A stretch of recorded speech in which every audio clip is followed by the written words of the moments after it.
नमस्कार दोस्तों, आज हम डिस्कस करेंगे एडीएफओ के बारे में। जो भाई फायर स्टेशन ऑफिसर की पोस्ट के ऊपर ऑलरेडी जॉब कर रहा है उनके प्रमोशन के बारे में डिस्कस करेंगे। सबसे पहले जो फायर स्टेशन ऑफिसर की पोस्ट के ऊपर जो सिलेक्टेड है, देखो हरियाणा सरकार के अंदर एडीओ की सरकार ने 23 वैकेंसी डिक्लेयर कर रखी है, जिसको एडीएफओ बोलते हैं, एडिशनल डिवीजन फायर ऑफिसर। आज तारीख है 2 मार्च 2022। आज के दिन हरियाणा फायर सर्विस के अंदर केवल 4 एडीओ हैं, लेकिन सरकार ने जो वैकेंसी निर्धारित कर रखी है वो 23 निर्धारित कर रखे हैं। 23 वैकेंसी के अंदर 12 वैकेंसी प्रमोशन से फिल होंगी, 11 वैकेंसी डायरेक्ट फिल होंगी। तो अब डिस्कस करेंगे जो 12 वैकेंसी हैं जो प्रमोशन से फिल होंगी, प्रमोशन का क्या क्राइटेरिया है। जो भाई फायर स्टेशन ऑफिसर की पोस्ट के ऊपर जॉब कर रहा है उनका प्रमोशन का क्या क्राइटेरिया, उसके बारे में डिस्कस करेंगे। जो ऑलरेडी फायर स्टेशन ऑफिसर है उसका 5 साल का फायर स्टेशन ऑफिसर का एक्सपीरियंस होना चाहिए एफएसओ की पोस्ट के ऊपर। अच्छा, उसके बाद उसने डीओ कोर्स किया हुआ होना चाहिए, जो national fire service college Nagpur से होता है। डीओ कोर्स में जाने के लिए जो एलिजिबिलिटी हो, मिनिमम अगर आपकी सर्विस 2 साल की है, अगर आप हरियाणा फायर सर्विस के अंदर 2 साल से जॉब कर रहे हैं तो आप एडीएफओ के लिए, मतलब जो डीओ कोर्स के लिए आप वहाँ जा सकते हो, national fire service college Nagpur के अंदर। अच्छा, और इसके साथ साथ अगर आपने डीओ का कोर्स नहीं कर रखा तो आपने ग्रेड आई कर रखी हो तो भी सफिशियंट है। या तो ग्रेड आई हो या फिर आपके पास डीओ कोर्स हो और 5 साल का एक्सपीरियंस हो, और आपका जो डिपार्टमेंट का जो टेस्ट है, जो इप्पा लेती है, जो इप्पा एजेंसी है जो गुड़गांव के अंदर है, जो इस टेस्ट को लेती है, आपका वो टेस्ट क्वालिफाइड हो। अगर आपके पास ये तीन एलिजिबिलिटी हैं, तीनों चीज़ें अगर आप पूरी करते हो तो आपका प्रमोशन एडीएफओ में इजीली हो जाएगा। एक तो 5 साल का एक्सपीरियंस होना चाहिए, साथ में आपने डीओ का कोर्स किया होना चाहिए नागपुर से, या फिर आपने ग्रेड आई कर रखी हो, और या फिर आपने डिपार्टमेंटली टेस्ट क्वालिफाइड हो। अच्छा, जो ग्रेड आई है, जो इंडिया की जो ग्रेड आई थी, जो पहले होती थी, सरकार ने उसको ऊपर, दिल्ली सरकार ने उस ग्रेड आई को मानने से मना कर दिया है। तो इसलिए अब जो ग्रेड आई हो रही है वो यूके वाली ग्रेड आई। अगर आपने यूके वाली ग्रेड आई कर रखी हो और या फिर आपने डीओ कोर्स कर रखा हो और 5 साल का एक्सपीरियंस हो और डिपार्टमेंटली टेस्ट क्वालिफाइड हो इप्पा वाला, तो आप है ना फायर एडीएफओ के लिए आप एलिजिबल है। उसके बाद अगर आपका डायरेक्ट रिक्रूटमेंट की, जो मैंने बताई थी ना, 23 पोस्टों में से 11 पोस्ट डायरेक्ट रिक्रूटमेंट की होंगी, तो 11 वैकेंसी जो आनी है इसके अंदर कम से कम 4 से 5 वैकेंसी जनरल की आएंगी, 2 ओबीसी की आएंगी, 2 एससी एसटी की आएंगी, और एक ईडब्ल्यूएस की आएगी 5, और 1 वैकेंसी एक्स सर्विसमैन की भी आएगी। तो इस तरीके से ये 11 वैकेंसी सरकार ने कभी भी डिक्लेयर कर सकती है। सरकार अपनी रिक्वायरमेंट के हिसाब, वैकेंसी इतनी बनेगी, सरकार उसको अपने रिक्वायरमेंट के हिसाब से 5 भी निकाल सकती है, 2 भी निकाल सकती है और 10 भी निकाल सकती है। मैक्सिमम वैकेंसी सरकार इनको 11 वैकेंसी निकाल सकती है। अच्छा, उसके बाद जो 11 वैकेंसियों के लिए, इसके लिए एलिजिबिलिटी क्या है? इसके लिए एलिजिबिलिटी आपने इंजीनियरिंग कर रखी हो और 55% नंबर से। जो फायर अफसर की एलिजिबिलिटी है, सेम एलिजिबिलिटी एडीएफओ के लिए भी है।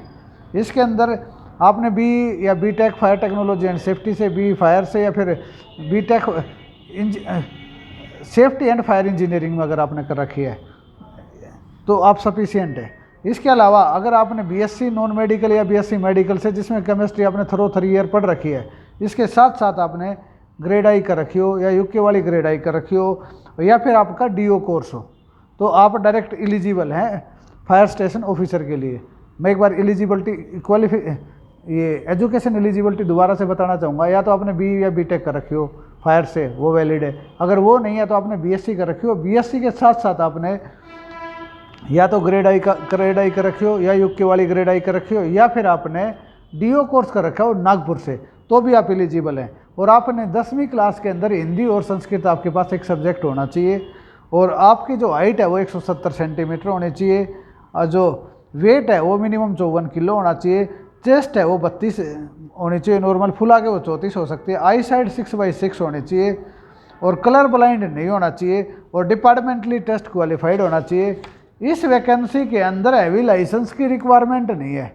फायर के अंदर जितनी भी छोटी पोस्टें थी, जिनके अंदर मैंने बताया था फायरमैन, लीडिंग फायरमैन, और इसके क्या बोलते हैं एसओ के लिए, एफएसओ के लिए, सब के अंदर हैवी लाइसेंस की रिक्वायरमेंट है। लेकिन एडीएफओ के लिए कोई हैवी लाइसेंस की रिक्वायरमेंट नहीं है। एज की जो लिमिट है वो 42 साल है।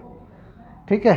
अच्छा, जब एडीएफओ की हरियाणा सरकार में कुल 23 वैकेंसी हैं। जो भाई एडीएफओ की पोस्ट पे फिलहाल जॉब कर रहे हैं उनके लिए जो अगला प्रमोशन होगा वो प्रमोशन होगा डिप्टी डायरेक्टर का। तो डिप्टी डायरेक्टर बनने के लिए हरियाणा सरकार की क्या एलिजिबिलिटी, ऐसे एक चीज़ मैंने आपको बताई नहीं, जैसे ही जो सीनियरिटी आपकी तय होगी, जैसे कि जो डायरेक्ट रिक्रूटमेंट थी, जो नई ज्वाइनिंग थी, जो मतलब डायरेक्ट थी, जो पुराने बंदे थे, उन हिसाब से जो सीनियरिटी जो आपकी लिस्ट है, सीनियरिटी लिस्ट के हिसाब से आपको एडीएफओ में प्रमोशन होंगे। उसके बाद एडीएफओ के बाद जो बात आती है वो आती है डिप्टी डायरेक्टर की, क्योंकि एडीएफओ से ऊपरी पोस्ट डिप्टी डायरेक्टर की है, डिप्टी डायरेक्टर से ऊपरी पोस्ट है ज्वाइंट डायरेक्टर की, ज्वाइंट डायरेक्टर की एक पोस्ट है, डिप्टी डायरेक्टर की 2 पोस्ट है। डिप्टी डायरेक्टर की एलिजिबिलिटी के बारे में भी मैं आपके साथ डिस्कस करता हूँ।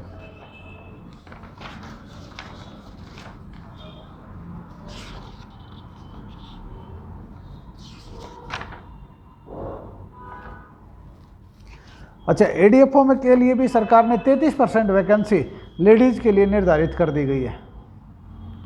तो इसके अंदर जिस लड़की ने बीटेक फायर से कर रखी है, बी फायर से कर रखी है, तो वो लड़की एलिजिबल है, क्योंकि इसमें उसको कोई हैवी लाइसेंस की रिक्वायरमेंट नहीं है। अच्छा, अभी हम बात करेंगे एडीएफओ से ऊपरी पोस्ट जिसको बोलते हैं डिप्टी डायरेक्टर। जो भाई आज के दिन एडीएफओ की पोस्ट के ऊपर जॉब कर रहा है, उसके प्रमोशन का जो क्राइटेरिया जो सरकार ने निर्धारित कर रखा वो ये है, जिस अफसर को 7 साल हो जाते हैं डीओ की एडीएफओ की पोस्ट पे, जिसका 7 साल का एक्सपीरियंस हो जाता है और जो सीनियरिटी में ऊपर होता है, सरकार उसका प्रमोशन करके उसको डिप्टी डायरेक्टर की पोस्ट पे प्रमोट कर देती है। हरियाणा के अंदर मतलब 2 पोस्टें हैं, 2 पोस्टों में से एक पोस्ट ऑलरेडी आज के दिन फिल है। आज 2 मार्च 2022 के अंदर जो डिप्टी डायरेक्टर की जो टेक्निकल की जो पोस्ट है वो एक पोस्ट प्रमोशन की, एक पोस्ट डायरेक्ट की है। प्रमोशन की पोस्ट अभी फिल है, जिसके अंदर गुलशन कालरा जी जो इस पोस्ट के ऊपर अभी वर्किंग है डिप्टी डायरेक्टर की पोस्ट पे।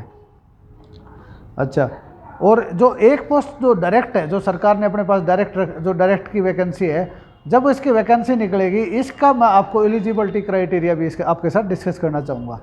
इसके अंदर जो एलिजिबिलिटी क्राइटेरिया जो डायरेक्ट 1 पोस्ट निकलेगी है, तो या फिर जो 1 पोस्ट जो डायरेक्ट की जो दे रखी है, उसके अंदर जो वो क्राइटेरिया वो है कि आपके पास 55% नंबर आपके होने चाहिए BTech fire technology and safety से, या बी फायर से, या बी आपने जो फायर एंड सेफ्टी इंजीनियरिंग से कर रखी है उसमें। अच्छा, या वो नहीं है तो अगर आपने बीएससी कर रखी है नॉन मेडिकल या मेडिकल से, जिसमें 3 साल आपने बीएससी के अंदर केमिस्ट्री को पढ़ा है, इसके साथ साथ आपने ग्रेड आई की होनी चाहिए, या फिर यूके वाली ग्रेड आई होनी चाहिए, या फिर आपने डीओ कोर्स किया हुआ। जो एलिजिबिलिटी डिप्टी डायरेक्टर की है वही एलिजिबिलिटी एडीएफओ की भी है। एडीएफओ के लिए भी है ना हैवी लाइसेंस की रिक्वायरमेंट नहीं है, और इसके लिए भी हैवी लाइसेंस की रिक्वायरमेंट नहीं है। अच्छा, दोनों के अंदर 10वीं क्लास के अंदर है ना हिंदी और संस्कृत एक सब्जेक्ट होना चाहिए, और इसके अंदर जो स्टैंडर्ड फिजिकल है वो ये है कि आपकी हाइट 170 सेंटीमीटर होनी चाहिए कम से कम, वेट आपका कम से कम 54 केजी होना चाहिए, हाइट आपकी मिनिमम 32 होनी चाहिए, फुला की आपकी 34 होनी चाहिए, आई साइड 6/6 होनी चाहिए, आप कलर ब्लाइंड नहीं होने चाहिए। तो ये सारी एलिजिबिलिटी थी डिप्टी डायरेक्टर की। डिप्टी डायरेक्टर में 2 पोस्ट है, एक पोस्ट डायरेक्ट अपॉइंटमेंट की है, एक पोस्ट प्रमोशन की है। अच्छा, उसके बाद बात आती है जो सबसे सीनियर पोस्ट है हरियाणा के अंदर, वो आज के दिन है जूनियर डायरेक्टर जो टेक्निकल की है। जो जूनियर डायरेक्टर की जो पोस्ट है टेक्निकल की, वो केवल एक पोस्ट है, और वो पोस्ट डायरेक्ट रिक्रूटमेंट नहीं होती, वो केवल से केवल एक्सपीरियंस बेस पे फिल की जाती है।